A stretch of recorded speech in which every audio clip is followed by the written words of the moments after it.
झेंडा भल्या कामाचा जो घेऊन निघाला, अरे काट कुट वाट म्हणजे बोचती त्याला.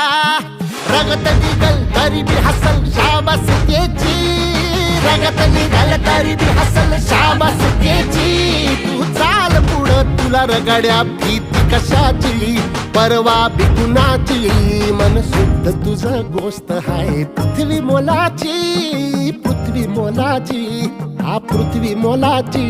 मन शुद्ध तुझं गोष्ट हाय पृथ्वी मोलाची. तू चाल पुढं तुला रगड्या भीती कशाची, परवा बी कुणाची.